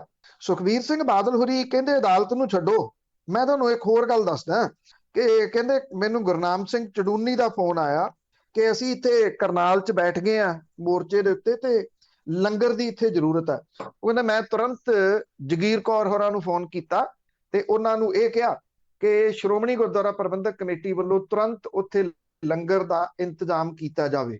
ਤੁਸੀਂ ਦੇਖੋ ਧਿਆਨ ਜਿਹੜਾ ਸੀਗਾ ਉਹ ਦੂਹਰੇ ਸੰਵਿਧਾਨ ਤੋਂ, ਵੀ ਤੁਸੀਂ ਦੂਹਰਾ ਸੰਵਿਧਾਨ ਰੱਖਿਆ ਕਿ ਨਹੀਂ ਰੱਖਿਆ, ਸਵਾਲ ਤਾਂ ਇਹ ਸੀਗਾ ਨਾ। ਵੀ ਜਿਹੜੀ ਜੇ ਇੱਥੋਂ ਤੱਕ ਕਹਾਣੀ ਆਈ ਹੈ ਤਾਂ ਕਿਉਂ ਆਈ ਹੈ। ਪ੍ਰਕਾਸ਼ ਸਿੰਘ ਬਾਦਲ ਹੋਰਾਂ ਨੇ ਜਿਹੜੀ ਚਿੱਠੀ ਸ਼ੁਰੂਆਤੀ ਦੌਰ 'ਚ ਲਿਖੀ ਸੀ ਉਹ ਕੀ ਸੀਗੀ? ਜਿਹੜਾ ਇਹਨਾਂ ਦਾ ਬੁਲਾਰਾ ਇੱਕ ਰਜਿਸਟਰ ਲਿਜਾ ਕੇ ਦਿੰਦਾ ਰਿਹਾ ਅਦਾਲਤ ਦੇ ਵਿੱਚ, ਉਹਨੇ ਕੀ ਇਹੋ ਜਿਹੀ ਗੱਲ ਕਹਿਤੀ ਜਿਸ ਤੋਂ ਇਹ ਕੇਸ ਮਜ਼ਬੂਤ ਹੋ ਗਿਆ? ਇਹਨਾਂ ਸਾਰੇ ਸਵਾਲਾਂ ਨੂੰ ਸਾਈਡ ਤੇ ਕਰਕੇ ਨਵਾਂ ਸਵਾਲ ਕੱਢਤਾ ਕਿ ਮੈਂ ਗੁਰਨਾਮ ਸਿੰਘ ਚੜੂਨੀ ਹੋਰਾਂ ਦੇ ਫੋਨ ਕਰਨ ਦੇ ਉੱਤੇ ਸ਼੍ਰੋਮਣੀ ਗੁਰਦੁਆਰਾ ਪ੍ਰਬੰਧਕ ਕਮੇਟੀ ਨੂੰ ਕਹਿ ਕੇ ਲੰਗਰ ਲਵਾਇਆ। ਸ਼੍ਰੋਮਣੀ ਗੁਰਦੁਆਰਾ ਪ੍ਰਬੰਧਕ ਕਮੇਟੀ ਕਿਸੇ ਦੀ ਜਗੀਰ ਨਹੀਂ ਗੀ, ਉਹ ਸਿੱਖਾਂ ਦੀ ਧਾਰਮਿਕ ਜਥੇਬੰਦੀ ਆ। ਜਿਹੜੇ ਗੁਰੂ ਗ੍ਰੰਥ ਸਾਹਿਬ ਨੂੰ ਮੰਨਣ ਵਾਲੇ ਲੋਕ ਨੇ, ਜਿਹੜੇ ਉੱਥੇ ਚੜਾਵਾ ਚੜਾਉਂਦੇ ਨੇ, ਉਹਨਾਂ ਦੇ ਸਿਰ ਦੇ ਉੱਤੇ ਚੱਲਦੀ ਹੈ। ਇੱਕ ਤਾਂ ਦੱਸਣ ਦੀ ਇਹ ਕੋਸ਼ਿਸ਼ ਕੀਤੀ ਗਈ ਕਿ ਤੁਸੀਂ ਜਿੰਨੇ ਮਰਜ਼ੀ ਸੰਵਿਧਾਨ ਦੇ ਮਾਮਲੇ ਸਾਡੇ ਉੱਤੇ ਕਰੀ ਚੱਲੋ, ਅਕਾਲੀ ਦਲ ਬਾਦਲ ਸਿਆਸੀ ਪਾਰਟੀ ਹੈ ਤੇ ਉਹਨੇ ਧਾਰਮਿਕ ਸੰਸਥਾ ਸ਼੍ਰੋਮਣੀ ਗੁਰਦੁਆਰਾ ਪ੍ਰਬੰਧਕ ਕਮੇਟੀ ਦੇ ਉੱਤੇ ਵੀ ਪੂਰਨ ਰੂਪ 'ਚ ਕਬਜ਼ਾ ਕੀਤਾ ਹੋਇਆ। ਇਹ ਕਹਿਣ ਦਾ ਉਹਨਾਂ ਦੇ ਭਾਵ ਸੀਗਾ ਵੀ ਸਾਨੂੰ ਇਹਦੇ ਨਾਲ ਕੋਈ ਫਰਕ ਨਹੀਂ ਪੈਂਦਾ, ਨਾ ਕਾਨੂੰਨ ਦਾ ਕੋਈ ਫਰਕ ਹੈ, ਨਾ ਅਦਾਲਤ ਦਾ ਕੋਈ ਫਰਕ ਹੈ। ਗੁਰਨਾਮ ਸਿੰਘ ਚੜੂਨੀ ਹੋਰਾਂ ਨੇ ਜਦੋਂ ਉਹਨਾਂ ਨੂੰ ਪਤਾ ਲੱਗਾ ਤੇ ਸ਼ਾਮ ਹੁੰਦਿਆਂ ਉਹਨਾਂ ਨੇ ਸਟੇਜ ਦੇ ਉੱਤੋਂ ਜਿਹੜੀ ਇਹ ਗੱਲ ਕਹੀ ਵੀ ਮੈਨੂੰ ਇਹ ਪਤਾ ਲੱਗਿਆ ਵੀ ਸੁਖਬੀਰ ਸਿੰਘ ਬਾਦਲ ਨੇ ਇਹ ਬਿਆਨ ਦਿੱਤਾ। ਉਹ ਕਹਿੰਦੇ ਮੇਰੀ ਕਦੀ ਸੁਖਬੀਰ ਸਿੰਘ ਬਾਦਲ ਦੇ ਨਾਲ ਗੱਲ ਹੀ ਨਹੀਂ ਹੋਈ, ਮੈਂ ਉਹਨੂੰ ਫੋਨ ਕਿਉਂ ਕਰੂੰਗਾ? ਇਹ ਵੀ ਆਖਿਆ ਕਿ ਇੱਥੇ ਲੰਗਰ ਦੀ ਤਾਂ ਕੋਈ ਕਮੀ ਰਹੀ ਨਹੀਂ, ਵੱਖ-ਵੱਖ ਸੰਸਥਾਵਾਂ ਆ ਗਈਆਂ ਇੱਥੇ ਲੰਗਰ ਲੈ ਕੇ, ਉਹਨਾਂ ਨੇ ਆਪਣੇ ਲੰਗਰ ਸ਼ੁਰੂ ਕਰ ਦਿੱਤੇ ਹੋਏ ਆ। ਉਹ ਕਹਿੰਦੇ ਲੰਗਰ ਦੇ ਵਾਸਤੇ ਅੱਜ ਤੱਕ ਇਸ ਕੌਮ ਨੂੰ ਕਿਸੇ ਨੂੰ ਕਹਿਣਾ ਹੀ ਨਹੀਂ ਪਿਆ, ਉਹ ਤਾਂ ਆਪਣੇ ਤੌਰ ਦੇ ਉੱਤੇ ਪਹੁੰਚ ਜਾਂਦੇ ਆ। ਉਹਨਾਂ ਗੱਲ ਇਹ ਵੀ ਕਹਿਤੀ ਕਿ ਸੁਖਬੀਰ ਸਿੰਘ ਬਾਦਲ ਹੋਰੀ ਇਹ ਕਿਉਂ ਸਮਝਦੇ ਆ ਕਿ ਸਾਰੇ ਗੁਰਦੁਆਰਿਆਂ ਦਾ ਠੇਕਾ ਉਹਨਾਂ ਦੇ ਕੋਲੇ ਹੀ ਆ, ਮਤਲਬ ਕਿ ਉਹਨਾਂ ਦਾ ਝੂਠ ਜਿਹੜਾ ਸੀ ਉਹ ਫੜਿਆ ਗਿਆ। ਪਰ ਝੂਠ ਬੋਲਿਆ ਕਿਉਂ ਗਿਆ, ਇਹ ਵੱਡੀ ਗੱਲ ਸੀ ਕਿ ਧਿਆਨ ਡਾਈਵਰਟ ਕਰਨਾ ਸੀ ਕਿ ਖਬਰਾਂ ਇਹ ਨਾ ਲੱਗਣ ਕਿਤੇ ਕਿ ਉਹਨਾਂ ਦੀ ਪੇਸ਼ੀ ਹੋਈ ਆ ਤੇ ਪੇਸ਼ੀ ਦੇ ਵਿੱਚ ਉੱਥੇ ਅੰਦਰ ਜਿਹੜਾ ਕੇਸ ਲੱਗਿਆ ਹੋਇਆ ਇਹ ਕੇਸ ਕੀ ਆ। ਇਸ ਕਰਕੇ ਉਹਨਾਂ ਨੇ ਬਿਲਕੁਲ ਕੋਰਾ ਝੂਠ ਬੋਲ ਦਿੱਤਾ ਕਿ ਗੁਰਨਾਮ ਸਿੰਘ ਚੜੂਨੀ ਦਾ ਫੋਨ ਆਇਆ ਸੀ, ਅਸੀਂ ਤਾਂ ਜਾ ਕੇ ਲੰਗਰ ਕਰਨਾਲ ਦੇ ਵਿੱਚ ਲਾਇਆ। ਜਲਦੀ ਪਰਤਾਂ ਖੁੱਲ ਗਈਆਂ ਤੇ ਅੱਗੇ ਕਰਦੇ ਆ ਮੁੱਖ ਮੰਤਰੀ ਪੰਜਾਬ ਦਾ। ਨਵੇਂ ਤੋਂ ਨਵੇਂ ਉਹਦੀਆਂ ਗੱਲਾਂ ਬਾਤਾਂ ਹੁੰਦੀਆਂ, ਖਿਡਾਰੀਆਂ ਨੂੰ ਬੱਕਰੇ ਰਿੰਨ ਕੇ ਖਿਲਾਏ ਉਸਨੇ। ਦੇਖੋ ਖੁਦ ਤਾਂ ਉਹ ਨਿਕਲੇ ਨਹੀਂ 4.5 ਸਾਲ ਘਰ ਦੇ ਵਿੱਚੋਂ, ਨਿਕਲੇ ਅਜੇ ਵੀ ਨਹੀਂ ਗਏ। 5ਵਾਂ ਸਾਲ ਹੁਣ ਤਾਂ ਸਟਾਰਟ ਹੋ ਗਿਆ, ਮਹੀਨੇ ਸਾਰੇ 3 ਰਹਿ ਗਏ ਅੱਗੋਂ। ਅਜੇ ਵੀ ਉਹਨਾਂ ਦੀ ਕੋਈ ਸਰਗਰਮੀ ਕਿਸੇ ਜਗ੍ਹਾ ਦੇ ਉੱਤੇ ਨਜ਼ਰ ਨਹੀਂ ਆਉਂਦੀ। ਜਿਹੜੀ ਸਿਆਸਤ ਹੋ ਰਹੀ ਆ ਉਹ ਘਰ ਚੋਂ ਬੈਠੇ ਹੀ ਹੋ ਰਹੀ ਆ। ਜਦੋਂ ਤਾਂ ਹਾਕੀ ਦੇ ਵਾਸਤੇ ਸਪਾਂਸਰਸ਼ਿਪ ਦੀ ਲੋੜ ਸੀ, ਉਦੋਂ ਤਾਂ ਨਵੀਨ ਪਟਨਾਇਕ ਜਿਹੜੇ ਉੜੀਸਾ ਦੇ ਮੁੱਖ ਮੰਤਰੀ ਨੇ ਉਹ ਸਾਹਮਣੇ ਆਏ, ਉਹਨਾਂ ਨੇ ਸਪਾਂਸਰ ਕੀਤੀ। ਚੰਗੀ ਗੱਲ ਹੈ, ਖਿਡਾਰੀਆਂ ਨੂੰ ਰਿਕੋਗਨਾਈਜ਼ ਕਰਨਾ ਬਹੁਤ ਜ਼ਰੂਰੀ ਆ। ਸਵਾਲ ਵੱਡਾ ਇਹ ਆ ਕਿ ਇਹਨਾਂ ਖਿਡਾਰੀਆਂ ਦੇ ਵਾਸਤੇ ਉਹ ਜਦੋਂ ਮੈਡਲ ਦੇ ਵਾਸਤੇ ਗਏ ਆ ਜਾਂ ਓਲੰਪਿਕ ਖੇਡਣ ਲਈ ਗਏ ਆ, ਉਹਦੇ ਵਾਸਤੇ ਸਰਕਾਰਾਂ ਨੇ ਕੀ ਕੀਤਾ? ਪਹਿਲਾਂ ਤੁਸੀਂ ਇੱਥੇ ਹਾਕੀ ਦੇ ਵਾਸਤੇ ਜੇ ਲਾਇਆ ਜਾਵੇ ਤਾਂ ਕਿੰਨੇ ਐਸਟ੍ਰੋਟਰਫ ਨੇ ਜਿਹੜੇ ਪੰਜਾਬ ਦੇ ਵਿੱਚ ਤੁਸੀਂ ਸਥਾਪਿਤ ਕੀਤੇ ਆ? ਕਿੰਨੇ ਖਿਡਾਰੀ ਨੇ ਜਿਨ੍ਹਾਂ ਨੂੰ ਤੁਸੀਂ ਨੌਕਰੀਆਂ ਦਿੱਤੀਆਂ ਨੇ? ਜਿਹੜੀ ਉਹ ਕੁੜੀ ਕ੍ਰਿਕਟ ਖੇਡਦੀ ਸੀ ਮੋਗੇ ਦੀ, ਉਹ ਰੇਲਵੇ ਦੀ ਨੌਕਰੀ ਕਰਨ ਲੱਗ ਗਈ ਸੀ। ਜਦੋਂ ਮਾਮਲਾ ਸਾਹਮਣੇ ਆਇਆ ਤਾਂ ਇੱਕ ਨੌਕਰੀ ਉਹਨੂੰ ਦਿੱਤੀ ਗਈ, ਫਿਰ ਉਹ ਰੇਲਵੇ ਦੀ ਛੱਡ ਕੇ ਇੱਥੇ ਜਿਹੜਾ ਆਈ। ਇਹਦੇ ਉੱਤੇ ਸਿਆਸੀ ਲਾਹਾ ਜਿਹੜਾ ਉਹ ਲਿਆ ਜਾ ਰਿਹਾ। ਕੱਲ ਚੈਨਲਾਂ ਨੂੰ ਇਕੱਠੇ ਕਰਕੇ ਰਾਣਾ ਗੁਰਮੀਤ ਸੋਢੀ ਇਹ ਦੱਸਣ ਦੀ ਕੋਸ਼ਿਸ਼ ਕਰ ਰਹੇ ਸੀਗੇ, ਉਹ ਪ੍ਰੈਜ਼ੈਂਟ ਇਦਾਂ ਕਰ ਰਹੇ ਸੀਗੇ ਜਿਵੇਂ ਇਹ ਮੈਡਲ ਖਿਡਾਰੀ ਨਹੀਂ ਜਿੱਤ ਕੇ ਲਾਏ, ਰਾਣਾ ਸੋਢੀ ਹੋਰੀ ਜਿੱਤ ਕੇ ਲੈ ਕੇ ਆਏ ਨੇ। ਇਸ ਕਿਸਮ ਦੇ ਨਾਲ ਕਰ ਰਹੇ ਸੀ। ਉਧਰ ਜਿਹੜਾ ਸਿਸਵਾ ਫਾਰਮ ਹਾਊਸ ਹੈ, ਉੱਥੇ ਵੱਡੇ ਪਤੀਲੇ ਚਾੜੇ ਮੁੱਖ ਮੰਤਰੀ ਕੈਪਟਨ ਅਮਰਿੰਦਰ ਸਿੰਘ ਹੋਰਾਂ ਨੇ। ਦੇਖੋ ਬਣਾਇਆ ਤਾਂ ਉਹ ਜਿਹੜੇ ਕੁੱਕ ਨੇ ਉਹਨਾਂ ਨੇ, ਮੁੜ ਕੇ ਕੜਛੀਆਂ ਫੇਰਦੇ ਕੈਪਟਨ ਅਮਰਿੰਦਰ ਸਿੰਘ ਹੋਰੀ ਵਿਖਾਏ ਗਏ। ਉਹ ਸਿਸਵਾ ਫਾਰਮ ਹਾਊਸ ਜਿੱਥੇ ਪੱਤਰਕਾਰਾਂ ਨੂੰ ਜਾਣ ਦੀ ਮਨਾਹੀ ਹੈ, ਉੱਥੇ ਉਹ ਨਹੀਂ ਕੋਈ ਵੀ ਜਿਹੜਾ ਜਾਂਦਾ। ਉਚੇਚੇ ਤੌਰ ਦੇ ਉੱਤੇ ਉੱਥੋਂ ਦੀਆਂ ਵੀਡੀਓ ਤੇ ਫੋਟੋਆਂ ਰਿਲੀਜ਼ ਕੀਤੀਆਂ ਗਈਆਂ ਮੀਡੀਆ ਦੇ ਵਾਸਤੇ, ਤਾਂ ਕਿ ਦੱਸਿਆ ਜਾ ਸਕੇ ਕਿ ਮੁੱਖ ਮੰਤਰੀ ਹੋਰੀ ਖਿਡਾਰੀਆਂ ਦੇ ਵਾਸਤੇ ਕਿੰਨੇ ਫਿਕਰਮੰਦ ਨੇ। ਉਹਨਾਂ ਨੂੰ ਆਪ ਕੜਛੀ ਫੜ ਕੇ ਪਾ ਕੇ ਦੇ ਰਹੇ ਨੇ। ਕਹਿੰਦੇ ਕਿ ਕਈ ਕਿਸਮ ਦੇ ਜਿਹੜੇ ਪਕਵਾਨ ਸੀ ਉਹ ਬਣਾਏ ਗਏ, ਜਿਹਦੇ ਵਿੱਚ ਵੈਜ ਨਾਨ ਵੈਜ ਪਕਵਾਨ ਸ਼ਾਮਲ ਨੇ। ਕਿਉਂਕਿ ਰਾਜੇਸ਼ਾਹੀ ਆ ਤਾਂ ਰਾਜੇਸ਼ਾਹੀ ਪਕਵਾਨ ਹੋਣੇ ਸੀਗੇ। ਮਟਨ ਪਸ਼ੌਰੀ, ਲੌਂਗ ਇਲਾਇਚੀ ਚਿਕਨ, ਆਲੂ ਕੋਰਮਾ, ਦਾਲ ਮਸਰੀ, ਮੁਰਗ ਕੋਰਮਾ, ਇਹ ਬਣਾਏ ਪਲੇਟਾਂ 'ਚ ਪਾ ਕੇ ਕੜਛੀ ਦੇ ਨਾਲ ਦਿੱਤੇ। ਜਿਵੇਂ ਐਪਰਨ ਬੰਨਿਆ ਹੋਇਆ ਸੀ ਮੁੱਖ ਮੰਤਰੀ ਹੋਰਾਂ ਨੇ, ਉਹ ਲੱਗ ਰਿਹਾ ਸੀਗਾ ਕਿ ਫੋਟੋ ਸੈਸ਼ਨ ਦੇ ਵਾਸਤੇ ਪੂਰੀ ਤਿਆਰੀ ਆ। ਨਹੀਂ ਤਾਂ ਚਿੱਟੇ ਕੱਪੜੇ ਪਾ ਕੇ ਬੱਕਰਾ ਕੌਣ ਰਿੰਨਦਾ ਜੀ। ਚਿੱਟਾ ਕੁੜਤਾ ਪਜਾਮਾ ਪਾ ਕੇ ਬੱਕਰਾ ਥੋੜੀ ਰਿੰਨਿਆ ਜਾਂਦਾ। ਉਹਦੇ ਵਾਸਤੇ ਤਾਂ ਫਿਰ ਚਿੱਟੇ ਵੀ ਪੈਂਦੇ ਆ। ਚਿੱਟੇ ਤਾਂ ਕੋਈ ਹੈ ਨਹੀਂ ਸੀ, ਰਿੰਨੇ ਤਾਂ ਹੋਰ ਨੇ। ਮੁੜ ਕੇ ਪਤੀਲਿਆਂ ਦੇ ਕੋਲੇ ਖੜੋ ਕੇ ਫੋਟੋਆਂ ਉਹਨਾਂ ਨੇ ਖਿਚਾਈਆਂ ਔਰ ਪਤੀਲਿਆਂ ਚੋਂ ਪਾ ਪਾ ਕੇ ਜਿਹੜਾ ਸੀ ਉਹ ਦਿੱਤਾ, ਕਿਉਂਕਿ ਜੇ ਟੇਬਲਾਂ ਤੇ ਪਾ ਕੇ ਰੱਖ ਦਿੰਦੇ ਤੇ ਫਿਰ ਫੋਟੋ ਸੈਸ਼ਨ ਨਹੀਂ ਸੀ ਹੋਣਾ। ਇਸ ਕਰਕੇ ਉਹ ਫੋਟੋ ਸੈਸ਼ਨ ਦੇ ਵਾਸਤੇ ਇਹ ਕੀਤਾ ਗਿਆ। ਸਿਆਸੀ ਲੋਕ ਨੇ ਕੁਝ ਵੀ ਕਰ ਸਕਦੇ ਨੇ, ਹੱਕ ਹੈ ਉਹਨਾਂ ਨੂੰ ਜਿਹੜਾ ਉਹ ਕਰਨ ਦਾ, ਪਰ ਇਹ ਚੀਜ਼ਾਂ ਵਿਖਾਉਣ ਦੀ ਬਾਰ-ਬਾਰ ਇਹ ਪਰਿਵਾਰ ਕੋਸ਼ਿਸ਼ ਕਰਦੇ ਰਹਿੰਦੇ ਆ ਕਿ ਅਸੀਂ ਅੱਜ ਵੀ ਰਾਜੇ ਆ, ਸਾਡੇ ਉੱਤੇ ਤੁਸੀਂ ਡਿਪੈਂਡ ਹੋ। ਇਹ ਦੱਸਣ ਦੀ ਮੇਨ ਜਿਹੜੀ ਆ ਉਹ ਕੋਸ਼ਿਸ਼ ਰਹਿੰਦੀ ਆ। ਨਹੀਂ ਤਾਂ ਅਦਰਵਾਈਜ਼ ਜੇ ਤੁਸੀਂ ਪਹਿਲਾਂ ਕੁਝ ਨਹੀਂ ਕੀਤਾ ਤਾਂ ਕੁਝ ਐਲਾਨ ਇਸ ਤਰ੍ਹਾਂ ਦੇ ਪੰਜਾਬ ਸਰਕਾਰ ਕਰਦੀ ਕਿ ਸਾਡਾ ਅੱਗੋਂ ਬਜਟ ਖੇਡਾਂ ਦਾ ਕਿੰਨਾ ਹੋਊਗਾ ਤੇ ਅਸੀਂ ਇੱਥੋਂ ਨਵੇਂ ਖਿਡਾਰੀ ਤਿਆਰ ਕਰਨ ਦੇ ਵਾਸਤੇ ਕੀ ਕੁਝ ਕਰਾਂਗੇ ਜਾਂ ਕਰ ਸਕਦੇ ਹਾਂ। ਉਹ ਤਾਂ ਕੁਝ ਨਹੀਂ, ਉਦਾਂ ਦਾ ਐਲਾਨ ਤਾਂ ਕੁਝ ਨਹੀਂ ਕੀਤਾ ਗਿਆ।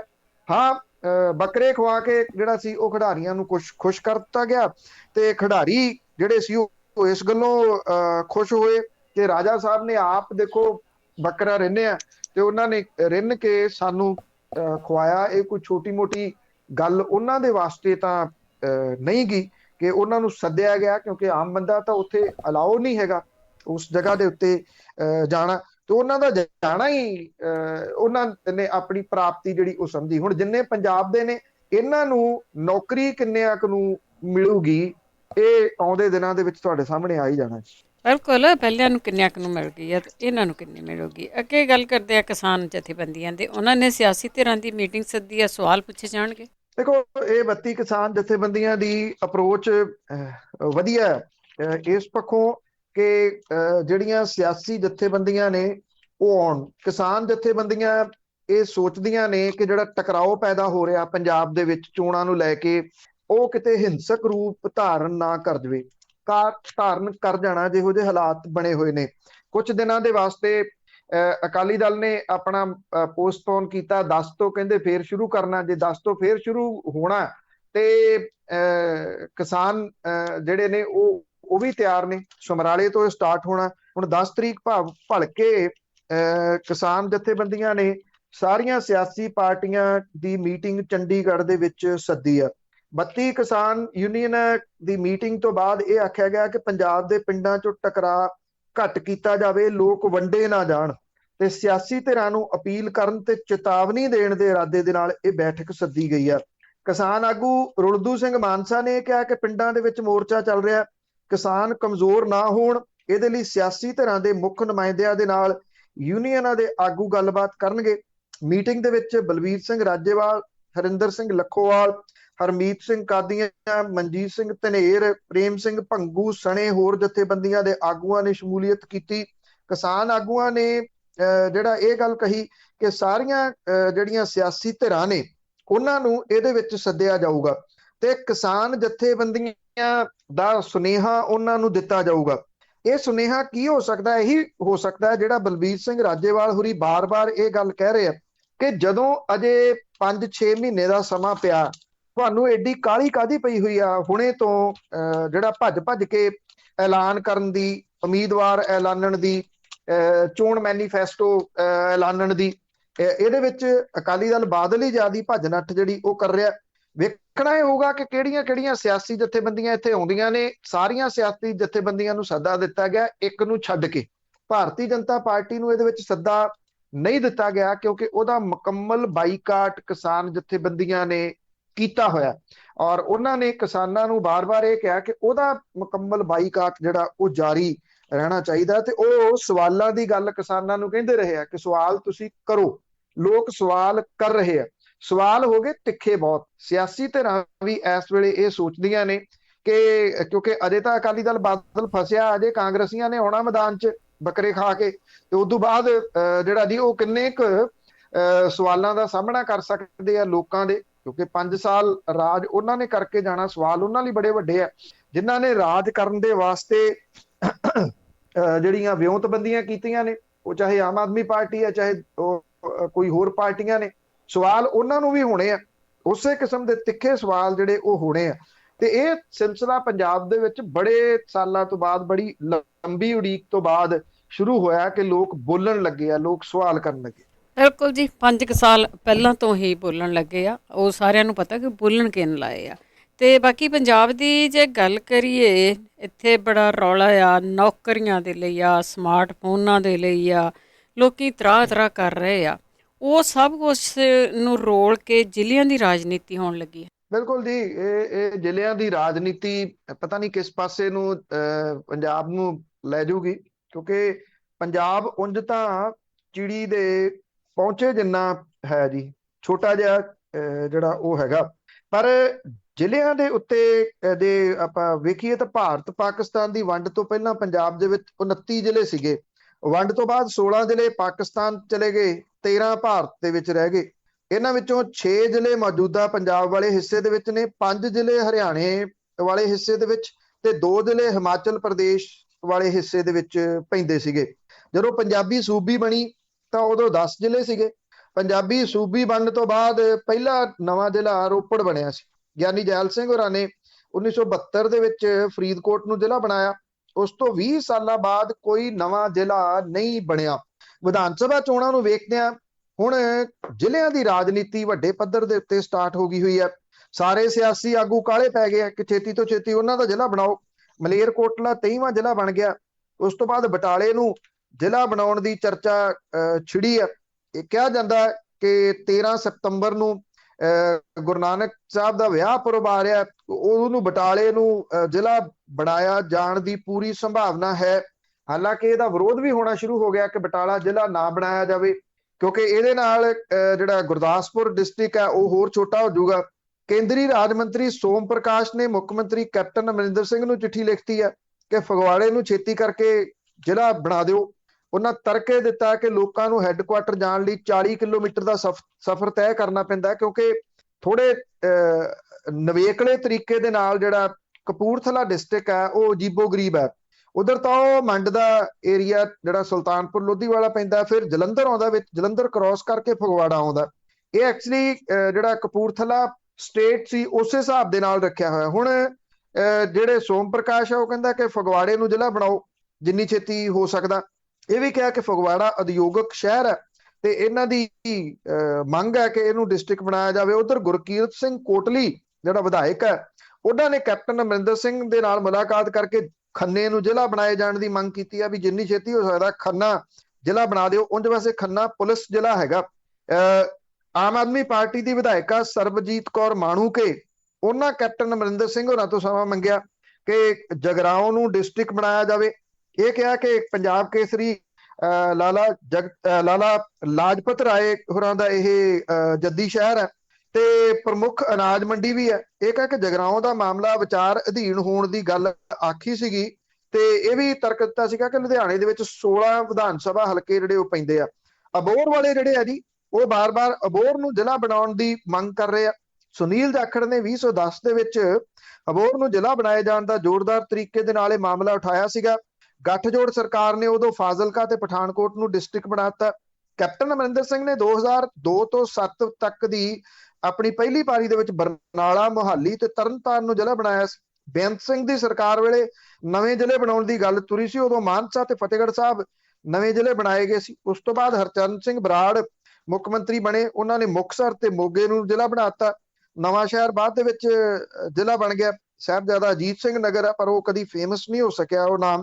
ਕਾਂਗਰਸ ਸਰਕਾਰ ਨੇ 3 ਦਹਾਕਿਆਂ ਦੇ ਦੌਰਾਨ 9 ਨਵੇਂ ਜ਼ਿਲ੍ਹੇ ਬਣਾਏ, ਜਦੋਂ ਕਿ ਗੱਠਜੋੜ ਸਰਕਾਰ ਨੇ 2 ਜ਼ਿਲ੍ਹੇ ਬਣਾਏ। ਬਹੁਤੇ ਜ਼ਿਲ੍ਹੇ ਚੋਣਾਂ ਤੋਂ ਪਹਿਲਾਂ ਜਿਹੜੇ ਉਹ ਬਣਾਏ ਗਏ ਸੀ। ਹੁਣ ਸਵਾਲ ਇਹ ਆ ਕਿ ਪੰਜਾਬ ਦੇ ਵਿੱਚ ਮਸਲੇ ਕੀ ਨੇ, ਪੰਜਾਬ ਦੇ ਮੁੱਦੇ ਕੀ ਨੇ। ਪੰਜਾਬ ਆਰਥਿਕ ਪੱਖੋਂ ਤੁਸੀਂ ਕਹ ਲਓ ਕਿ ਚਿੱਕੜ ਦੇ ਵਿੱਚ ਉਹਦੀ ਗੱਡ ਫਸੀ ਹੈ ਇਸ ਵੇਲੇ। ਜਦੋਂ ਕੋਈ ਡਿਸਟ੍ਰਿਕਟ ਬਣਦਾ ਤੇ 100 ਕਰੋੜ ਰੁਪਏ ਦਾ ਸਿੱਧਮ ਸਿੱਧਾ ਭਾਰ ਜਿਹੜਾ ਉਹ ਪੈਂਦਾ। ਉਦੋਂ ਬਾਅਦ ਅਫਸਰਾਂ ਦੇ ਖਰਚੇ ਪੱਤੇ ਜਿਹੜੇ ਉਹ ਵੱਖਰੇ। ਕੀ ਡਿਸਟ੍ਰਿਕਟ ਬਣਾ ਕੇ ਜ਼ਿਲ੍ਹੇ ਬਣਾ ਕੇ ਪੰਜਾਬ ਦੀਆਂ ਸਮੱਸਿਆਵਾਂ ਹੱਲ ਹੋ ਜਾਣਗੀਆਂ? ਇਹ ਇਹਨਾਂ ਰਾਜਨੀਤਿਕ ਲੋਕਾਂ ਨੂੰ ਪੁੱਛਣਾ ਜਿਹੜਾ ਉਹ ਬਣਦਾ, ਜਿਹੜੇ ਕਿ ਸਭ ਕੁਝ ਛੱਡ ਕੇ ਚਾਹੇ ਉਹ ਫਗਵਾੜਾ ਹੋਵੇ, ਚਾਹੇ ਉਹ ਖੰਨਾ ਹੋਵੇ, ਚਾਹੇ ਉਹ ਜਗਰਾਓਂ ਹੋਵੇ, ਚਾਹੇ ਉਹ ਅਬੋਹਰ ਹੋਵੇ, ਕੀ ਇੱਥੇ ਨਸ਼ਿਆਂ ਦਾ ਖਾਤਮਾ ਸਾਰੇ ਜਗ੍ਹਾ ਹੋ ਜਾਊਗਾ ਜਦੋਂ ਇਹ ਜ਼ਿਲ੍ਹੇ ਬਣ ਜਾਣਗੇ? ਇੱਥੇ ਨੌਕਰੀਆਂ ਮਿਲ ਜਾਣਗੀਆਂ ਸਭ ਨੂੰ? ਜਿਹੜੀਆਂ ਬਿਮਾਰੀਆਂ ਦਾ ਸ਼ਿਕਾਰ ਪੰਜਾਬ ਹੋ ਗਿਆ ਉਹ ਬਿਮਾਰੀਆਂ ਸਾਰੀਆਂ ਹੱਲ ਹੋ ਜਾਣਗੀਆਂ?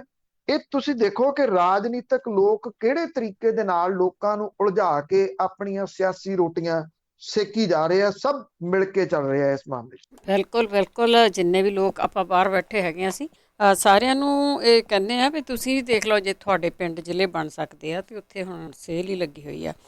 ਅੱਗੇ ਗੱਲ ਕਰਦੇ ਆ, ਮੋਗੇ ਜ਼ਿਲ੍ਹੇ ਦੀ ਸਰਪੰਚ ਆ, ਉਹ ਬੂਟਿਆਂ ਦੇ ਨਾਲ ਨਾਲ ਪੈਸੇ ਵੀ ਲੋਕਾਂ ਨੂੰ ਦੇ ਰਹੀ। ਇਹ ਰਣਸੀ ਕਲਾਂ ਹੈ ਜੀ ਪਿੰਡ, ਔਰ ਕੁਲਦੀਪ ਕੌਰ ਨਵੀਂ ਪੈੜ ਪਾ ਰਹੀ ਹੈ। ਸਰਕਾਰਾਂ ਬੂਟੇ ਲਾਉਂਦੀਆਂ ਨੇ ਕਾਗਜ਼ਾਂ ਦੇ ਵਿੱਚ, ਮੁੜ ਕੇ ਉਹ ਬੂਟੇ ਲੱਭਦੇ ਨਹੀਂ। ਜਿਵੇਂ ਇੱਕ ਚੁਟਕਲਾ ਚੱਲਦਾ ਵੀ ਸਰਪੰਚ ਸਾਹਿਬ ਨੇ ਸਵੇਰੇ ਬੂਟਾ ਲਾਇਆ, ਦੁਪਹਿਰੇ ਉਸ ਬੂਟੇ ਨੂੰ ਬੱਕਰਾ ਖਾ ਗਿਆ ਤੇ ਸ਼ਾਮ ਨੂੰ ਸਰਪੰਚ ਨੇ ਬੱਕਰਾ ਖਾ ਲਿਆ, ਤਾਂ ਉਹ ਕੰਮ ਨਿਬੜ ਗਿਆ। ਤੋ ਇਸ ਕਰਕੇ ਇਹ ਜਿਹੜਾ ਰਣਜੀਤ ਕਲਾਂ ਦੀ ਜਿਹੜੀ ਕੁਲਦੀਪ ਕੌਰ ਹੈ, ਉਹ ਨਵੀਂ ਪੈੜ ਪਾ ਰਹੀ ਆ। ਉਹ ਬੂਟੇ ਜਿਹੜੇ ਵੰਡ ਰਹੀ ਆ, ਉਹ ਫਲਾਂ ਵਾਲੇ ਬੂਟੇ ਵੰਡ ਰਹੀ ਆ। ਉਹਨੂੰ ਇਹਨਾਂ ਬੂਟਿਆਂ ਦੇ ਪਾਲਣ ਦਾ ਫਿਕਰ ਹੈ। ਉਹ ਨਾਲ ਦੀ ਨਾਲ ਚੈੱਕ ਵੀ ਦਿੰਦੀ ਹੈ। ਗ੍ਰਾਮ ਪੰਚਾਇਤ ਨੇ 1 ਸਤੰਬਰ ਤੋਂ ਪਿੰਡ ਦੇ ਵਿੱਚ ਨਵਾਂ ਨਾਅਰਾ ਦਿੱਤਾ, ਰੁੱਖ ਲਗਾਓ, ਵਾਤਾਵਰਣ ਬਚਾਓ ਤੇ ਪੈਸੇ ਕਮਾਓ ਤੇ ਮਿੱਠੇ ਫਲ ਵੀ ਖਾਓ। ਇਹ ਜਿਹੜੀ 9 ਮੈਂਬਰੀ ਪੰਚਾਇਤ ਦੀ ਅਗਵਾਈ ਕਰ ਰਹੀ ਸਰਪੰਚ ਕੁਲਦੀਪ ਕੌਰ ਹੈ, ਉਹ ਇਹ ਕਹਿੰਦੀ ਆ ਕਿ ਪਿੰਡ ਦੇ ਦਾਨੀ ਸੱਜਣਾ ਦੇ ਕੋਲੇ ਖਜ਼ਾਨਾ ਹੈ ਇਹ, ਤੇ ਜਿਹਨੂੰ ਚਾਹੀਦਾ ਉਹ ਪ੍ਰਤੀ ਇੱਕ ਬੂਟੇ ਦੇ 100 ਰੁਪਏ ਦਾ ਚੈੱਕ ਮੌਕੇ ਤੇ ਦਿੱਤਾ ਜਾਂਦਾ। ਪਿੰਡ ਦੇ 2700 ਦੇ ਕਰੀਬ ਵਸਨੀਕ ਨੇ, ਜਿਨ੍ਹਾਂ ਦੇ ਵਿੱਚੋਂ ਬਹੁਤਿਆਂ ਨੇ 2 ਤੋਂ 10 ਤੱਕ ਵੀ ਬੂਟੇ ਲਾਏ ਆ। ਸਾਰੇ ਜਿਹੜੇ ਬੂਟੇ ਆ ਉਹ ਫਲਾਂ ਵਾਲੇ ਬੂਟੇ ਆ। ਕਿਸਾਨ ਸੁਖਮਿੰਦਰ ਸਿੰਘ ਨੇ 14 ਬੂਟੇ ਲਾਏ ਆ। ਸਰਪੰਚ ਕੁਲਦੀਪ ਕੌਰ ਕਹਿੰਦੀ ਆ ਕਿ ਪੰਜਾਬ 'ਚ ਬੂਟੇ ਸਿਰਫ ਦਿਖਾਵੇ ਲਈ ਲੱਗਦੇ ਆ ਤੇ ਬਹੁਤੇ ਬੂਟੇ ਜੋਬਨ ਰੁੱਤੇ ਮਰ ਜਾਂਦੇ ਆ। ਉਹ ਇਹ ਕਹਿੰਦੀ ਆ ਕਿ ਇਹਨਾਂ ਨੂੰ ਪਾਲਣ ਦੀ ਜ਼ਿੰਮੇਵਾਰੀ ਚੁੱਕੇ ਬਿਨਾ ਬੂਟਾ ਲਾਉਣ ਦਾ ਕੋਈ ਫਾਇਦਾ ਨਹੀਂ। ਬਹੁਤ ਸਿਆਣੀ ਗੱਲ ਜਿਹੜੀ ਇਹ ਔਰਤ ਕਰ ਰਹੀ ਹੈ ਜੀ, ਕਿਉਂਕਿ ਸਰਕਾਰਾਂ ਪਾਲਣ ਦੇ ਵਾਸਤੇ ਨਹੀਂ ਲਾਉਂਦੀਆਂ, ਬੂਟੇ ਲਾ ਰਹੀਆਂ, ਉਹ ਮਹਿਜ਼ ਲਾਉਣ ਦੇ ਵਾਸਤੇ ਬੂਟੇ ਲਾ ਰਹੀਆਂ ਨੇ।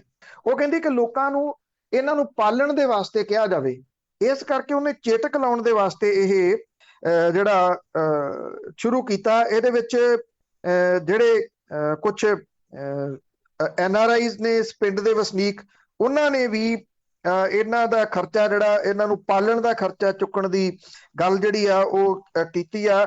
ਔਰ ਸਰਪੰਚ ਇਹ ਵੀ ਕਹਿੰਦੀ ਆ ਕਿ ਪਿੰਡ ਦੇ ਪੰਚਾਂ ਤੇ ਸਰਪੰਚਾਂ ਨੇ ਇਹ ਵੀ ਜਿਹੜਾ ਜੀ ਫੈਸਲਾ ਕੀਤਾ ਕਿ ਉਹ ਬੂਟਿਆਂ ਦੇ ਉੱਤੇ ਨਿਗਾਹ ਰੱਖਣਗੇ, ਕਿਉਂਕਿ ਇਹਦੇ ਨਾਲ ਇੱਕ ਰਿਕਾਰਡ ਵੀ ਪੰਚਾਇਤ ਕੋਲੇ ਆ ਰਿਹਾ ਨਾ ਜੀ, ਕਿ ਮੰਨ ਲਓ ਕਿਸੇ ਨੇ 2 ਬੂਟੇ ਲਏ, ਉਹਦਾ ਰਿਕਾਰਡ ਲਿਖ ਲਿਆ, ਚੈੱਕ ਉਹਦੇ ਨਾਂ ਦੇ ਉੱਤੇ ਕੱਟਿਆ ਗਿਆ, ਉਹ ਜਵਾਬਦੇਹੀ ਹੋਊਗੀ ਉਹਦੀ ਵੀ ਉਹ ਜਿਹੜਾ ਤੂੰ ਚੈੱਕ ਲਿਆ ਸੀਗਾ, ਜਿਹੜੇ ਬੂਟੇ ਲਾਏ ਸੀਗੇ, ਉਹ ਕਿੱਥੇ ਆ।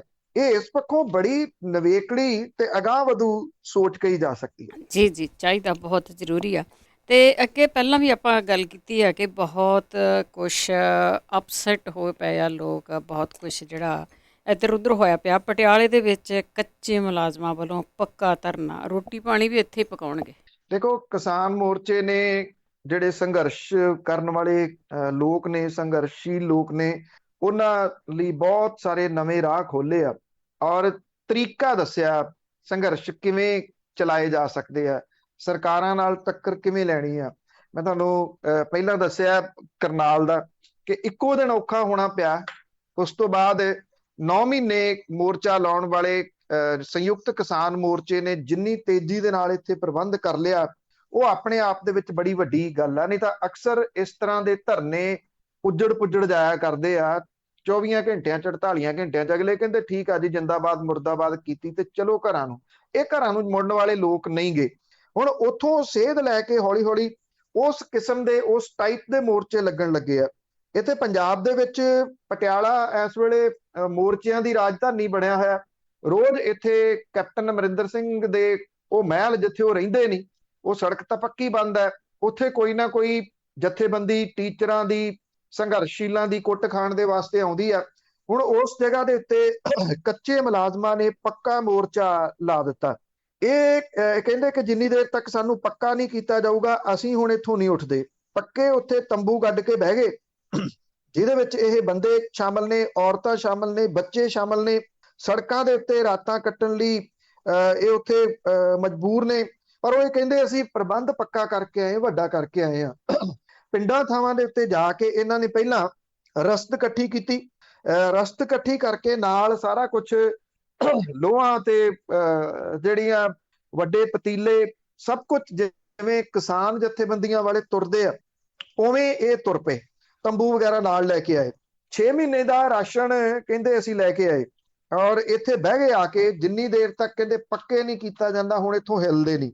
ਹਾਲਾਂਕਿ ਜਦੋਂ ਇਹ ਬੈਠਣ ਲੱਗੇ ਤਾਂ ਉੱਥੇ ਜਿਹੜੇ ਪ੍ਰਸ਼ਾਸਨ ਵਾਲੇ ਸੀ ਉਹਨਾਂ ਨੇ ਕਿਹਾ ਜੀ ਕੋਈ ਨਹੀਂ, ਤੁਹਾਡੀ ਗੱਲ ਕਰਵਾ ਦਿੰਨੇ ਆ ਅਸੀਂ ਸਕੱਤਰ ਦੇ ਨਾਲ, ਚੀਫ ਸਕੱਤਰ ਨਾਲ। ਉਹ ਕਹਿੰਦੇ ਗੱਲ ਨਹੀਂ ਕਰਨੀ, ਗੱਲ ਬੜੀ ਵਾਰੀ ਹੋ ਚੁੱਕੀ ਆ, ਹੁਣ ਤਾਂ ਅਸੀਂ ਇਹ ਸੁਣਨਾ ਕਿ ਸਾਨੂੰ ਪੱਕੇ ਕਦੋਂ ਕੀਤਾ ਜਾ ਰਿਹਾ, ਪੱਕੇ ਨਹੀਂ ਕਰਦੇ ਤੇ ਇੱਥੇ ਅਸੀਂ ਪੱਕੇ ਰੂਪ ਦੇ ਵਿੱਚ ਸਮਝ ਲਓ ਬਹਿ ਗਏ ਆ ਕੇ।